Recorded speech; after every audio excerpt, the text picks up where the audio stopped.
For 7 years, Dr. Evelyn Reed believed her husband's success was her own. She was the bedrock of his life, the silent partner in his tech empire. And now she was the mother of his unborn child. She never imagined the custom diamond he designed a magnificent yellow stone he called the Sunstone, a symbol of their future family, would end up on the finger of another woman. But Evelyn wasn't just a wife. She was the secret architect of his entire company. And when she discovered his devastating betrayal, she decided against simple revenge. She opted for a corporate takeover. This isn't just a story about a broken heart.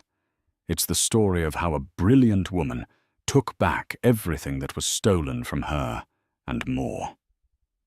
Alistair Finch moved through the world as if he had personally commissioned its design. At 42, he possessed the easy confidence of a man for whom things had always fallen into place. His company Innovatech Solutions was a titan in the niche world of encrypted data security, and he, as its founder and CEO, was the celebrated visionary.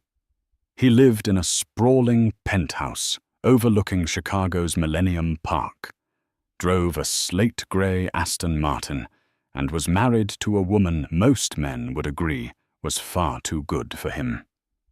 Dr. Evelyn Reed. Evelyn, at 35, was Alistair's quiet counterpoint.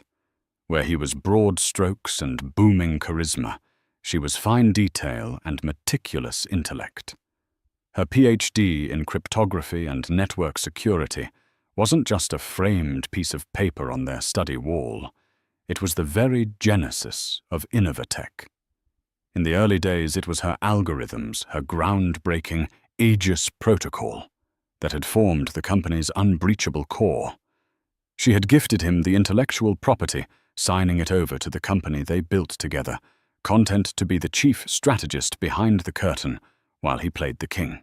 Now 7 months pregnant, Evelyn felt a new kind of contentment settling over her.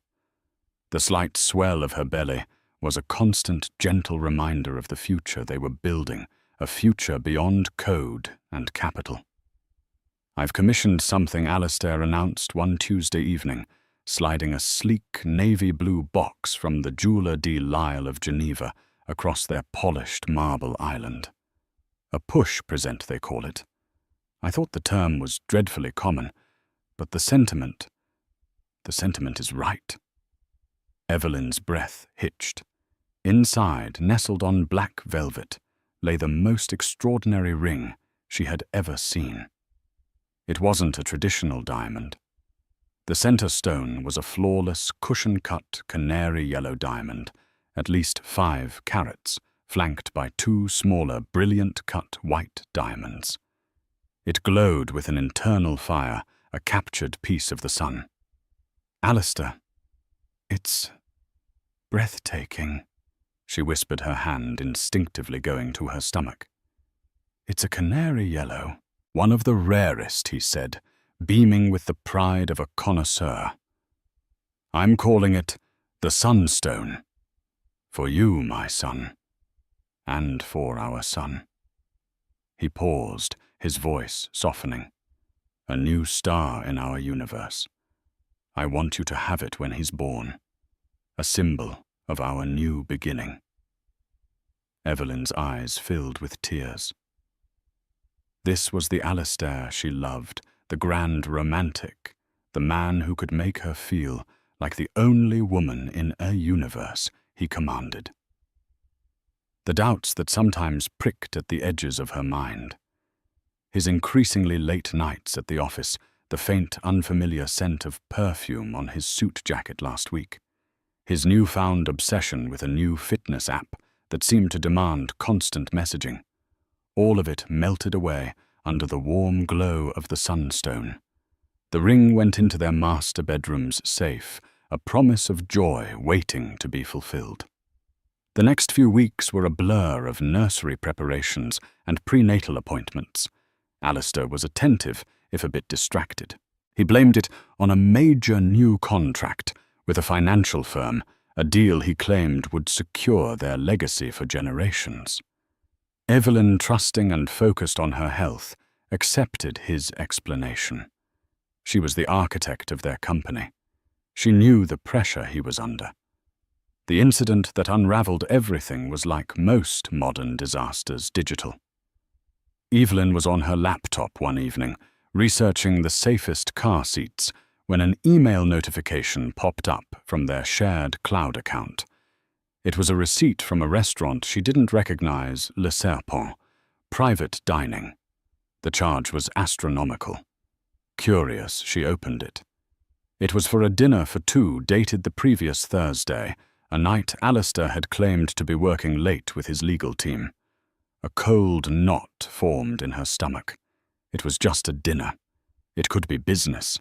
But Le Serpent was known for its intimate, romantic atmosphere, not for closing corporate deals. She tried to dismiss it, but her mind, trained to find patterns and anomalies, couldn't let it go. Using a shared location app they'd installed for safety years ago, an app Alistair had likely forgotten she checked his history for that night. He hadn't been at the Innovatech building. His phone had been at a luxury condo building on the Gold Coast for 4 hours before moving to the restaurant. Her hands trembled. It was still circumstantial. She needed something concrete before she detonated her own life. Her thoughts raced cycling through possibilities until they landed on a name, Sasha Petrov. Sasha was a recent hire in the marketing department, young, fiercely ambitious, with sharp features and a predatory grace. Evelyn had met her briefly at the company's summer gala. She'd watched Sasha laugh a little too loudly at Alistair's jokes, her hand lingering on his arm, a fraction of a second too long. At the time, Evelyn had dismissed it as the behavior of a sycophantic junior employee. Now the memory felt sinister. With a growing sense of dread, Evelyn typed Sasha's name into the search bar of a popular photo-sharing app. Her profile was public. It was a curated feed of brunches, designer bags, and rooftop cocktails. Evelyn scrolled back, her heart pounding a sickening rhythm against her ribs. She went past photos from last week, last month. Then she saw it. The photo was posted 3 days ago. Sasha was holding a champagne flute, her hand angled just so. The composition was deliberate, designed to showcase the jewelry, and there on her ring finger, glowing with malevolent brilliance against the backdrop of a dimly lit opulent room, was the sunstone. Her sunstone. The ring meant for her a symbol of her unborn son, on the hand of his mistress. The caption beneath the photo was a single word: eternity. Evelyn didn't scream. She didn't cry. The feeling that washed over her was far colder, far more terrifying than simple grief. It was the absolute clarity of a system that has just detected a catastrophic breach. The firewalls of her life had been bypassed, and the core of her world had been corrupted. Alistair hadn't just cheated. He had taken the most sacred symbol of their future and given it to another woman. He had desecrated their family before it had even begun.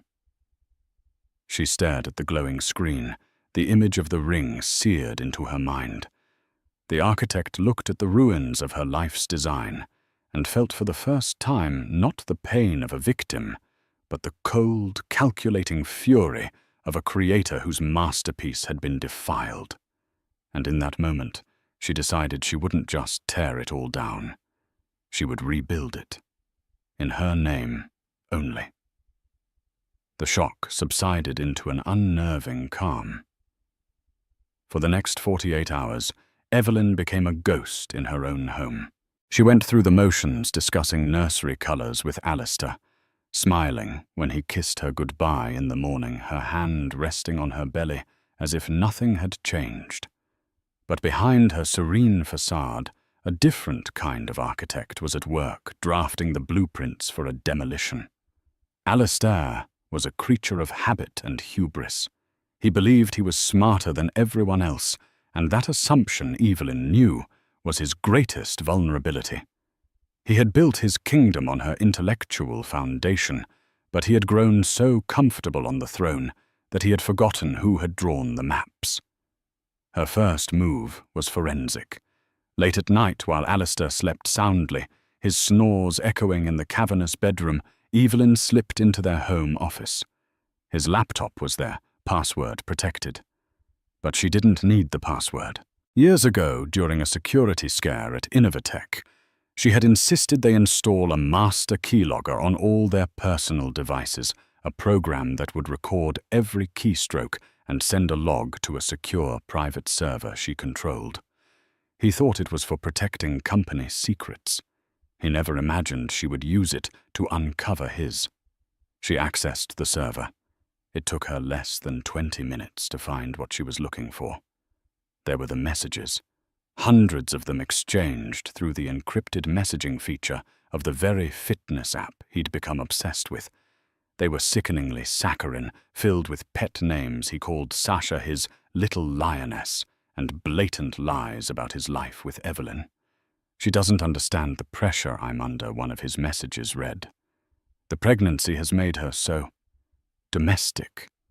All she talks about are diapers and doctors. You're the only one who sees the real me, the man I am outside these walls. You deserve to be celebrated, my king," Sasha had replied. "She's the cage. I'm the key." Evelyn felt a flash of white-hot rage, so intense it made her dizzy. Domestic. He was using the child they had both wanted as an excuse for his betrayal. She took a deep breath, forcing the emotion down. Emotion was a liability. Data was power. She downloaded everything: the chat logs, the location data, the restaurant receipts, even a saved screenshot Alistair had taken of Sasha, wearing a risqué's negligee. A screenshot he had foolishly saved to their shared cloud drive before quickly deleting it, not realizing the cloud's trash bin retained files for 30 days. But the text messages were just the appetizer. The main course was the ring. He hadn't just given it to Sasha. He had documented the entire sordid affair. He had taken a video, a short, shaky clip on his phone, of the moment he presented it to her in that private dining room at Le Serpent. Evelyn watched the video, her face a stone mask. Sasha's gasp of delight, her cloying, "Oh, Alistair, for me," and Alistair's smug, idiotic grin as he slid the sunstone onto her finger. "It's a symbol," he said in the video, his voice thick with false sincerity. "Of our future. A real future." The hypocrisy was breathtaking. He had used the exact same sentiment, the same concept of a symbolic future that he had used with his pregnant wife just days earlier. He wasn't just a cheat. He was lazy, a plagiarist of his own emotions. That was the turning point. This was no longer just about infidelity. It was about fraud. Not just moral fraud, but potentially something more tangible. She pulled up the records for the ring. Alistair had purchased the Sunstone, not with his personal credit card, but through a discretionary fund in the company's finances, masking it as a client acquisition and retention expense. He had used Innovatech funds, their funds, to buy a multi-million-dollar gift for his mistress. Evelyn leaned back in the leather office chair, a slow, cold smile touching her lips for the first time in days. He had just handed her a weapon of mass destruction. Her next step required a different kind of expertise. She needed a lawyer. Not just any lawyer, but a shark. A name came to mind, a man she'd been introduced to at a charity event years ago, Benjamin Carter. Carter was a legend in corporate litigation, a man known for his scorched earth tactics and his astronomical success rate. His firm, Carter & Locke, specialized in hostile takeovers and partnership dissolutions. She met him not in his gleaming downtown office, but in a quiet, anonymous coffee shop in a neighborhood Alistair would never frequent. Benjamin Carter was a small, neat man in his late 50s, with eyes that seemed to miss nothing. He listened without interruption as Evelyn laid out the situation, her voice low and even. She didn't cry or rage. She presented the facts as if she were delivering a technical briefing, complete with a timeline and digital evidence preloaded onto a secure tablet. When she finished, Carter took a slow sip of his black coffee. "Dr. Reed." He began, his voice raspy. "Most people in your position come to me seeking leverage for a divorce settlement. They want the house, the alimony, the satisfaction of public humiliation. You haven't mentioned divorce once." "A divorce is a foregone conclusion," Evelyn said, her gaze steady. "But settling for half of what he thinks is his isn't justice. Alistair Finch didn't build Innovatech. I did. He was the salesman. I was the architect. He seems to have forgotten that. I want you to help me remind him." Carter's eyes lit up with a predatory gleam. "Remind him how exactly I don't want to cripple the company. I want to command it. I want him out. Not just out of my life, but out of my company. Completely and irrevocably." Carter leaned forward, his voice dropping to a conspiratorial whisper. "You mentioned the core intellectual property, the Aegis Protocol. You said you gifted it to the company. Talk me through the paperwork. What exactly did you sign?" This was the heart of it. Evelyn had anticipated the question. "That's the beautiful part, Mr. Carter. When we incorporated our first lawyer, a junior associate Alistair hired to save money, drafted a set of bylaws that were frankly amateurish. The IP transfer agreement assigns ownership of the Aegis Protocol to Innovatech Solutions, LLC. However, she paused, letting the weight of her next words settle. I insisted on a specific clause, a clause Alistair skimmed over because he was too busy designing the logo. It states that in the event of gross malfeasance or misappropriation of company assets by a managing partner, the full intellectual rights and the controlling interest associated with them revert to the original creator of said IP. Me. Benjamin Carter's thin lips spread into a wide, wolfish grin. Gross malfeasance, he repeated, savoring the words. Like, for example, embezzling millions of dollars in company funds to purchase a canary diamond for one's mistress.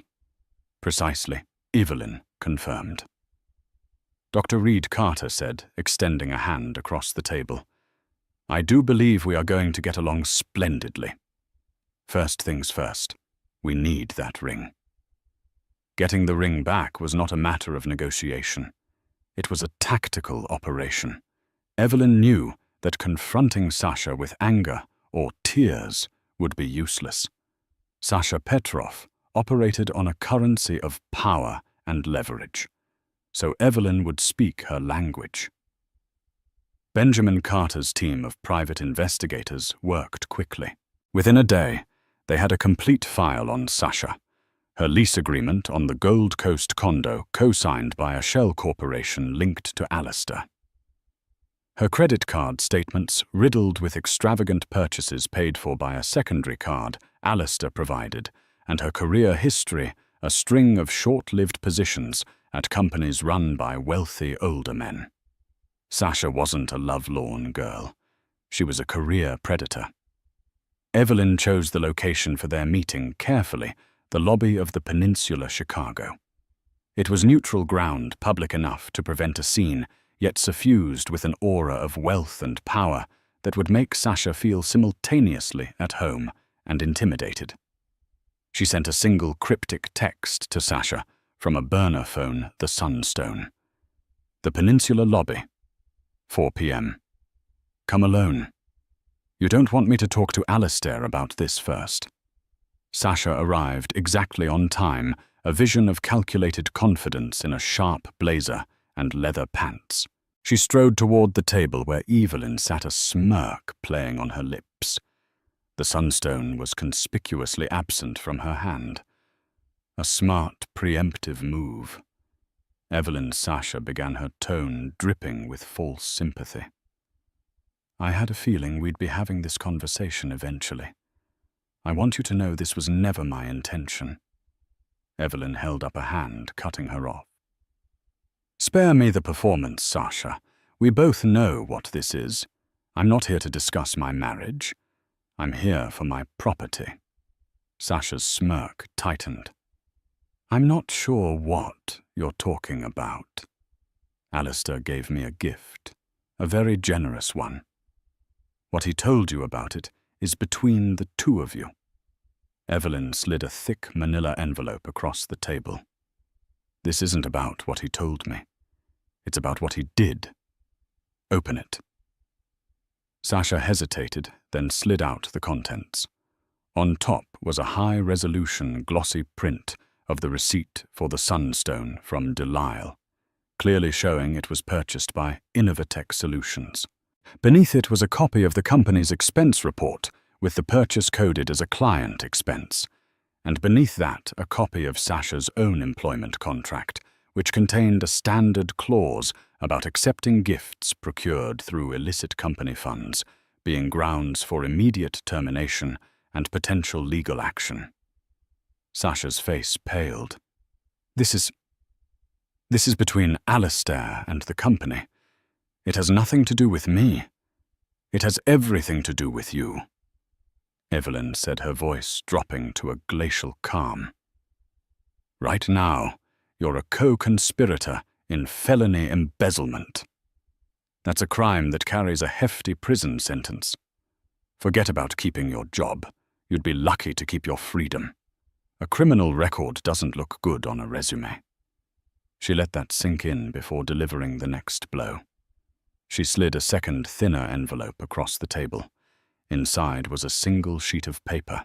It was a pre-written non-disclosure agreement and a wire transfer confirmation for $50,000 payable to Sasha Petrov upon the return of the ring and the signing of the NDA.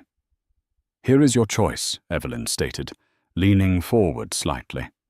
Option A. You walk out of here, go to your condo, retrieve the ring, and bring it back to me within the hour. You sign this document which forbids you from ever contacting me, Alistair, or anyone at Innovatech again. In return, the $50,000 is wired to your account, and my lawyer conveniently loses all evidence of your involvement in Alistair's fraud. You get a clean break and a small severance for your troubles. Sasha stared at her, speechless. Option B. Evelyn continued, her eyes like chips of ice. Is that you refuse?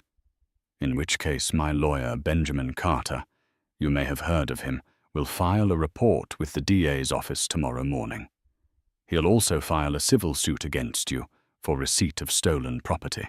The ensuing scandal will not only destroy your career, but will make your name and face synonymous with corporate theft. Your photo, the one from your social media with you wearing the ring, will be Exhibit A. Alistair won't protect you. Men like him always sacrifice their pawns. You'll be left with nothing but legal bills and public disgrace. She sat back, placing her hands on her pregnant belly. The choice is yours, Sasha. A quiet exit with $50,000 or a starring role in a very public, very ugly criminal investigation. You have 5 seconds to decide. The bravado drained from Sasha's face, replaced by raw panic. She looked at Evelyn, at the woman she had dismissed as a domestic, and saw not a victim, but an executioner. The $50,000 was an insult, a pittance compared to the lifestyle she'd envisioned, but it was infinitely better than ruin. Option A. Sasha croaked, her voice barely a whisper. I'll get the ring. An hour later, in the same lobby, a trembling Sasha handed over the heavy, glowing diamond. Evelyn took it without a word, her fingers closing around the cold metal. She watched as Sasha signed the NDA, her signature a spidery scrawl. Then Evelyn stood up and walked away, not looking back. She had the ring. She had the leverage. Now it was time to deal with the king. Alistair remained blissfully ignorant. He saw Evelyn's quietude as pregnancy-related moodiness.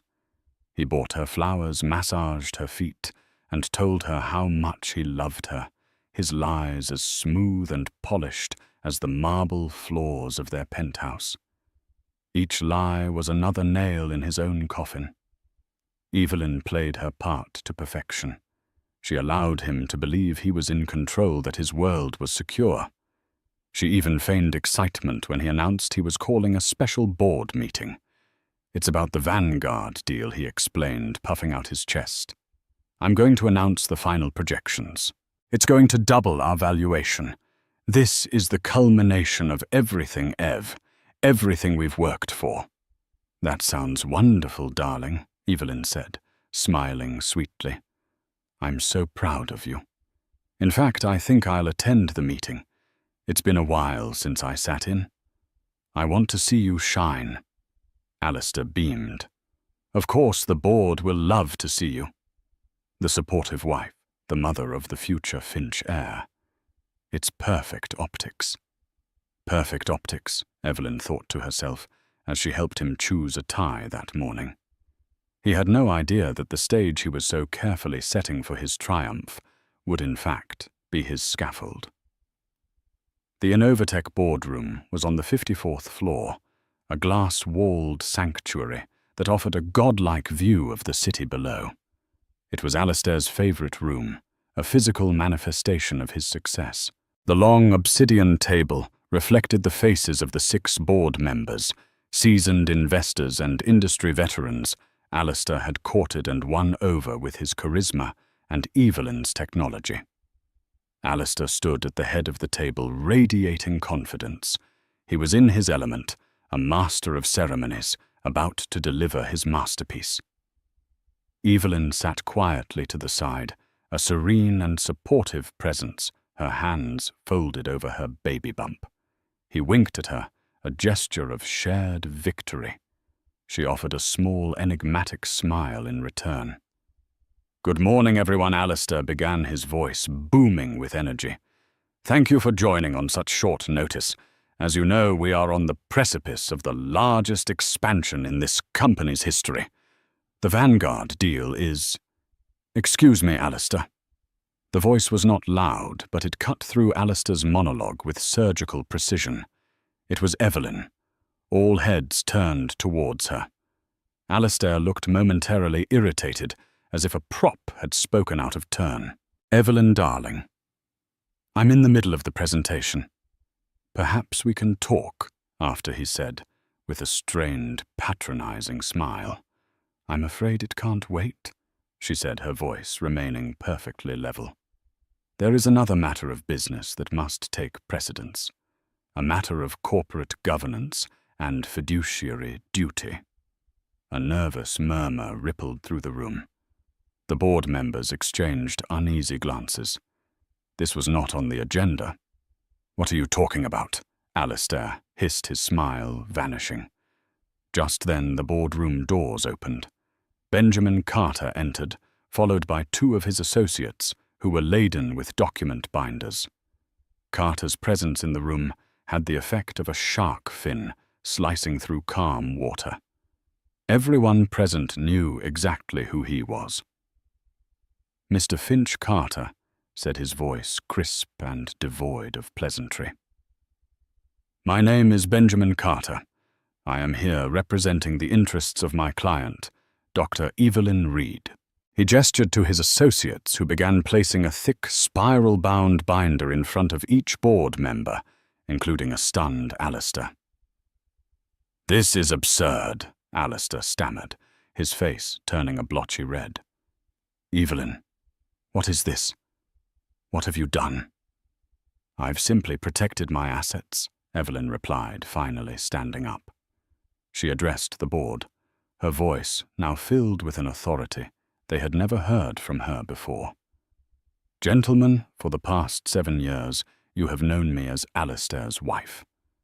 What most of you don't know is that the core technology upon which this entire company is built, the Aegis Protocol, is my creation. The original patents, the foundational algorithms, were born from my doctoral dissertation." She paused, letting that sink in. "When we founded Innovatech, I signed the IP over to the company. However, being a student of security, I insisted on a fail-safe, a clause in the corporate bylaws which you will find on page 1 of your binders. Article 12, Section 4B. Alistair frantically flipped through his binder, his hands shaking. The other board members were already reading their expressions, shifting from confusion to shock.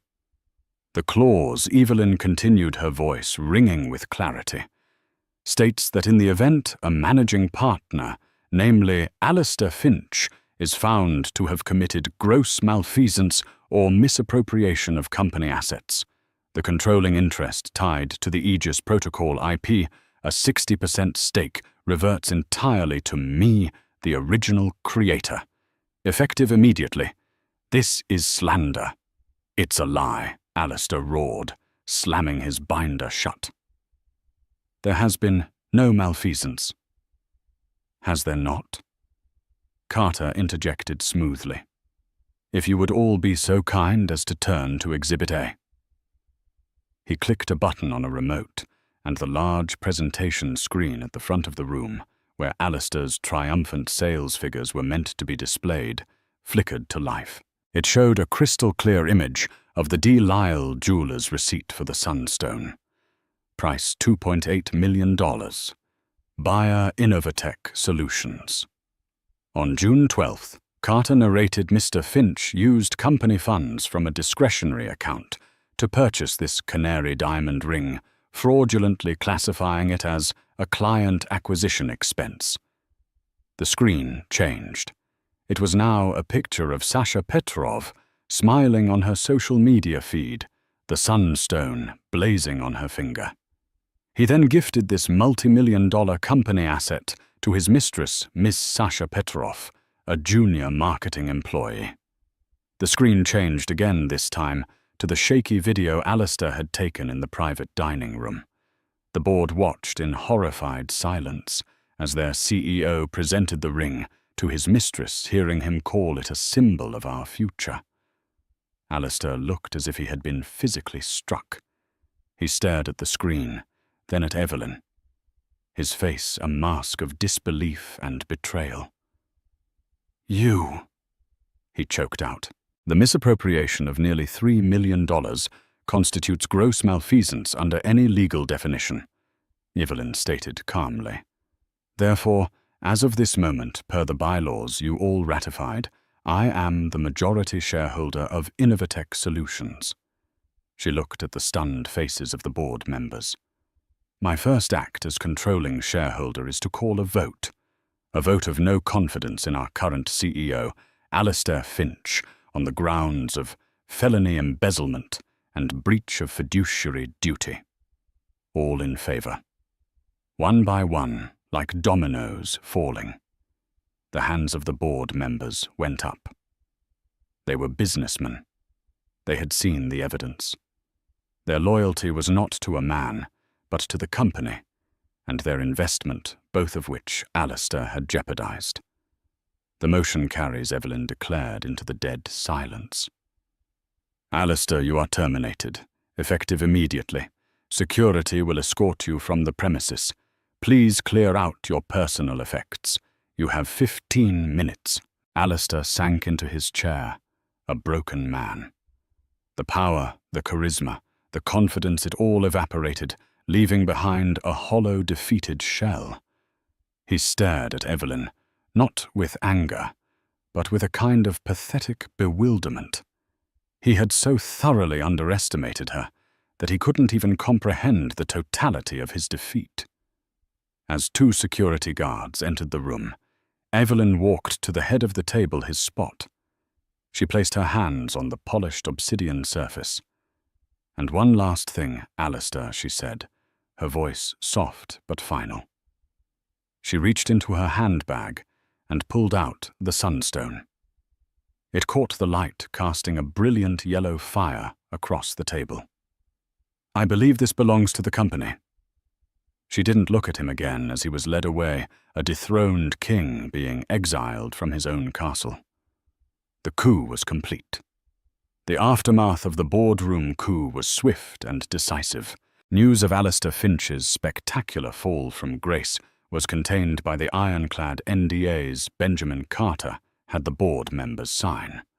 The official story released to the press and employees was that Mr. Finch was stepping down for personal health reasons, and that Dr. Evelyn Reed, the company's co-founder and technological visionary, would be stepping in as interim CEO. It was a smooth, clean narrative that protected the company's stock price and reassured clients. Alistair didn't go quietly. He tried to fight hiring a team of aggressive lawyers who threatened countersuits. But their blustering was no match for Carter's meticulous preparation. Every threat was met with a calm presentation of the irrefutable evidence, the embezzlement, the fraud, the breach of contract. Alistair was advised that if he pursued the matter, Evelyn would be forced to press criminal charges. Faced with the choice between public humiliation and a quiet, impoverished exit, he finally relented. He signed the divorce papers and the final separation agreement, walking away with a fraction of his former wealth and none of his power. His kingdom had crumbled to dust. Evelyn, meanwhile, stepped into the light. For years she had been the ghost in the machine. Now she was at the controls. Her first week as CEO was a whirlwind of activity. She met with every department head, not with the blustering bravado of Alistair, but with quiet, probing intelligence. She already knew the company's weaknesses: the bloated marketing budget, the vanity projects Alistair had championed, the lax security protocols in non-essential departments. She trimmed the fat with surgical precision. The lease on Alistair's ostentatious secondary office in London was terminated. The company's fleet of luxury cars was sold. Sasha Petrov's entire influencer marketing division, a thinly veiled slush fund for Alistair's whims, was dissolved. The employees initially wary of the change quickly saw the results. The company felt leaner, more focused, more innovative. They saw that Dr. Reed wasn't just the former wife of the CEO. She was a brilliant leader in her own right. Her pregnancy was not a hindrance. It became a symbol of her strength. She walked the halls of Innovatech, her belly a proud proclamation of a new beginning, not just for her, but for the company she had rightfully claimed. She commanded respect not by raising her voice, but by lowering it, forcing people to listen closely to her insightful data-driven directives. The Vanguard deal, which Alistair had nearly fumbled with his arrogance, was personally saved by Evelyn.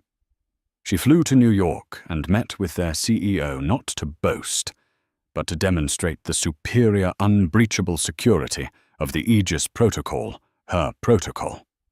The deal was signed larger and more lucrative than Alistair had even hoped. 2 months after the takeover, Evelyn gave birth to a healthy baby boy. She named him Andrew.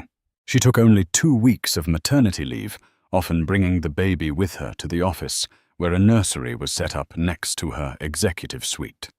Her team saw a woman who was not choosing between family and career, but seamlessly integrating them, building a new kind of empire.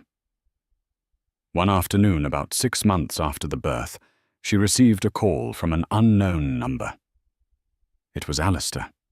His voice was thin, unrecognizable. He sounded like an old man. Evelyn, I was just calling to see how you are, how the baby is." Evelyn stood by her office window, looking down at Millennium Park. She could see families walking, children playing. She felt a brief, fleeting pang of what might have been, but it was quickly replaced by the cool certainty of what was. "We are fine, Alistair," she said, her voice polite but distant. "I'm sorry." He whispered the words, sounding hollow and rehearsed. "For everything. I was a fool. I lost everything." "No, you didn't lose everything," Evelyn corrected him, her voice holding no malice, only fact. "You can't lose what you never truly built. You were just a temporary custodian." "Goodbye, Alistair." She ended the call before he could reply, blocking the number. She had no space for his ghosts in her new world. Later that day, she drove to a bank and opened a new safe deposit box. Inside, she placed the navy blue box from Delisle. She opened it one last time and looked at the sunstone. It was still magnificent, a captured star. But its meaning had changed. It was no longer a symbol of a man's love or his betrayal. It was a reminder that sometimes the most beautiful things must be taken from the dark and put in a safe place, not to be worn, but to serve as a monument to one's own strength, a testament to the day the architect took back her crown. She closed the box, locked it away, and walked back out into the sunshine, ready to build the future. 2 years passed. The quiet hum of progress replaced the roar of conflict. Innovatech Solutions, under the steady and visionary hand of CEO Evelyn Reed, had not just recovered, it had soared. The Aegis Protocol became the undisputed gold standard in data security, adopted by governments and Fortune 100 companies alike. Evelyn, no longer the interim CEO, had been unanimously and permanently confirmed by the board. She was no longer a myth or a secret, but a celebrated figure in the tech world, a rare leader who combined profound technical genius with sharp business acumen. She was featured on the cover of Forbes, not as part of a power couple, but alone under the headline, "The Architect: How Evelyn Reed Rebuilt an Empire." Her life found a new stable rhythm. Mornings were for Andrew, her bright, energetic toddler, whose laughter filled the once sterile penthouse with a warmth she had never known. Days were for Innovatech, for steering the company she had birthed, in every sense of the word. Evenings were for quiet contemplation, for reading, for being simply Mommy. And then, after Andrew was asleep, Evelyn. The chaos felt like a lifetime ago. Alistair was a fading echo, a cautionary tale she sometimes recalled with a clinical detachment. Sasha Petrov was a non-entity, a ghost exorcised by a signed NDA and a wire transfer. The sunstone remained in its velvet box within the cold steel of the bank vault, a dormant volcano. Evelyn had built a citadel of peace and prosperity, and she believed its walls were unbreachable. She had underestimated the envy of other kings. Richard Sterling, the CEO of the sprawling tech conglomerate Omnicorp, had been watching Innovatech's ascent with a predatory hunger. Omnicorp was a shark that survived by swallowing smaller, faster fish. They had tried for years to develop a security protocol to rival Aegis and had failed spectacularly, burning through nearly $1 billion in R&D. It was cheaper, Sterling reasoned, to simply buy the source. The first move was conventional. A formal acquisition offer landed on Evelyn's desk, delivered by a phalanx of smiling investment bankers. The offer was substantial enough to make Evelyn and her board members fabulously wealthy for the rest of their lives. But it was also an insult. It valued Innovatech as a mere asset, a collection of code to be absorbed, and rebranded its soul stripped for parts. In a special board meeting with Benjamin Carter, Sitting at her right hand as the board's chairman, the decision was swift and unanimous. Evelyn herself drafted the response. It was polite, professional, and as unyielding as diamond. "Thank you for your generous offer," it concluded. "However, Innovatech is more than a company to us. It is a commitment to a standard of excellence and independence. We are respectfully not for sale." In his own stark, minimalist boardroom in Silicon Valley, Richard Sterling read Evelyn's reply on a tablet. He didn't scowl or rage. He simply set the tablet down and looked at his head of corporate strategy. "She has principles," Sterling said, as if identifying a fatal flaw in an opponent's design. "That means she has pressure points. If we can't buy the castle, we'll poison the Queen's well. Find me a way to devalue the asset. Find me a way to devalue her." He paused, his pale blue eyes cold. "Dig into the company's history. Find the ghosts. Every company has them." It didn't take Sterling's team of corporate excavators long to find the fault lines. They unearthed the story of a messy divorce, a disgraced former CEO, and a very public changing of the guard, all of it buried under years of good press and tightly sealed legal documents. They found the two perfect ghosts, both restless, both hungry for a second act. Alistair Finch's life had become a study in mediocrity. The man who once commanded boardrooms now managed a regional sales team for a mid-level software company in a dreary suburb of Cleveland. He lived in a 2-bedroom apartment that smelled of stale takeout and regret. His Aston Martin was long gone, replaced by a reliable but soul-crushing sedan. The swagger had curdled into a permanent bitterness, a poison he drank every morning as he told himself, and anyone who would listen, that his brilliant wife had stolen everything from him. He was nursing his grievances when a sleek black car pulled up to his office building one evening. A woman in an impeccably tailored suit introduced herself as a representative from a private equity firm interested in his story. Over a steak dinner at a restaurant, far nicer than Alistair could now afford, the offer was laid out. It wasn't about equity. It was about revenge. They wanted his knowledge of Innovatech's early days, his perspective on Evelyn's character, his willingness to become the public face of a story of betrayal. In return, he would receive a $5 million consulting fee and a guaranteed vice president position at Omnicorp upon the successful acquisition of Innovatech. Alistair's heart hammered in his chest. It was more than money. It was vindication.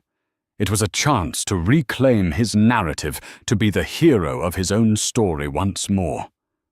The venom that had been poisoning him for 2 years now had a purpose. "Tell me what you need," he said, his eyes gleaming with a familiar predatory light that had long been extinguished. The second ghost was harder to find, but Richard Sterling's resources were nearly limitless. Sasha Petrov was living in Miami, working as a public relations manager for a hotel chain. She had used Evelyn's $50,000 as a down payment on a new life, but it was a life far from the glamour she craved. It was a life of budgets and compromises. The NDA she had signed felt like a leash, a constant reminder of her humiliating defeat. Omnicorp's approach to her was more direct. They didn't offer a job, they offered a number. $10 million, wired to an offshore account. All she had to do was break her NDA and tell her story to a hand-picked media outlet. Their legal team, the best in the country, would handle the inevitable lawsuit from Innovatech. They would protect her. Sasha wrestled with the decision for less than a day. $10 million wasn't just a new life. It was a new identity. It was the power to never be at anyone's mercy again. She justified it easily. Evelyn had been cold calculating. She had treated Sasha like a bug to be swatted. This wasn't just about money. It was about evening the score. "I'll do it," she told the lawyer on the other end of the encrypted call. "And I have a lot to say." The attack began on a Tuesday morning. It wasn't a salvo. It was a nuclear strike. A highly influential, notoriously aggressive tech blog called Byteblade, a publication secretly financed by an Omnicorp subsidiary, published its lead story. The headline was designed for maximum damage, a viral incendiary device launched into the heart of the tech world. The Ice Queen of Innovatech, did Dr. Evelyn Reed conspire to steal her husband's empire? A bombshell exclusive. The article was a masterpiece of character assassination. It featured a lengthy sympathetic interview with Sasha Petrov, who was presented as a whistleblower. She spun a harrowing tale of a brilliant but emotionally fragile CEO, Alistair Finch, who had found a moment of solace with her during a difficult time. She painted Evelyn not as a betrayed wife, but as a cold, manipulative opportunist who discovered their affair, and instead of seeking a divorce, plotted a Machiavellian corporate coup. She never loved him. She loved the company, Sasha claimed in a tearful and expertly coached quote. When she saw a chance to have it all for herself, she took it. She used a legal technicality to destroy him right when he was at his most vulnerable. Alistair's quotes corroborated everything, framing him as the tragic innovator. "I built Innovatech from the ground up," he stated. "My only crime was being human. She used that against me to seize control of my life's work. She took my company, my home, and she's raising my son. What she did wasn't business. It was theft." The story was meticulously crafted to omit the most crucial facts. There was no mention of embezzlement, no mention that Evelyn was the creator of the core technology. The purchase of the Sunstone ring was spun as Alistair planning a surprise gift to recommit to his wife, a plan that a jealous Evelyn supposedly discovered and twisted to her advantage. It was a complete inversion of reality, a fiction so bold and audacious that it felt to the uninformed public more compelling than the truth. The story exploded online. The hashtag Justice for Alistair began trending, fueled by an army of bots and outraged readers who loved a story of a powerful woman's takedown. The comment sections of financial news sites and tech forums were a cesspool of misogyny and speculation. Evelyn's carefully curated image of a brilliant stoic leader was being systematically dismantled and replaced with the caricature of a vindictive corporate black widow. Evelyn sat in her office, the one that felt like the command center of her stable universe, and read the article on her tablet. Benjamin Carter was on the speakerphone, his voice a low, furious growl.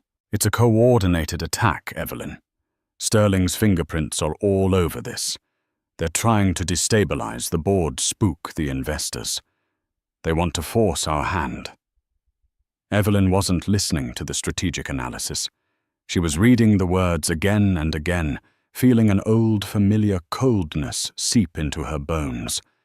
The peace she had fought so hard to build was a fragile illusion.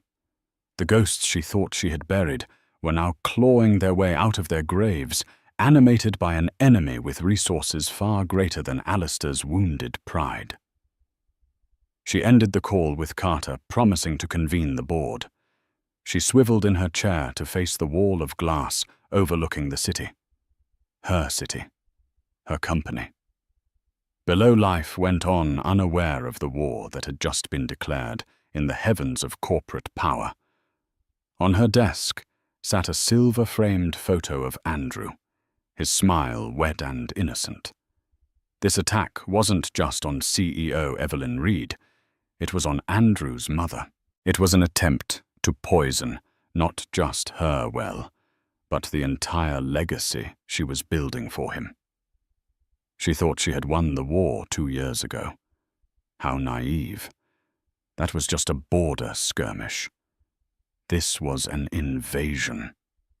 A cold, hard resolve settled over her, displacing the shock. The architect looked at the new, far more dangerous threat to her citadel, not with fear, but with a renewed, chilling clarity. They thought they could break her with lies. They thought her strength was a secret to be exposed. They were wrong. Her strength was a weapon she had not yet been forced to fully deploy. "All right, Richard," she whispered to the empty room, her reflection a determined silhouette against the sky. "You want a war. You've got at one." Evelyn Reed's story is a powerful reminder that the greatest betrayals can often ignite our greatest strengths. She didn't just get even. She got everything. She transformed her pain into power, using her intellect and foresight, not just to reclaim what was hers, but to build it into something better, something stronger. Her story isn't about revenge. It's about righteous reclamation. It proves that the quietest person in the room is often the most powerful. If this incredible story of resilient strategy and ultimate victory resonated with you, please show your support by hitting that like button. It truly helps our channel grow. Share this video with anyone in your life who needs a reminder of their own hidden power and worth. And most importantly, if you want more stories like this, deep dives into justice, karma, and incredible comebacks, make sure to subscribe and ring that notification bell. What did you think of Evelyn's boardroom takeover? Was it the perfect move? Let us know your thoughts in the comments below. We read every single one. Thank you for watching.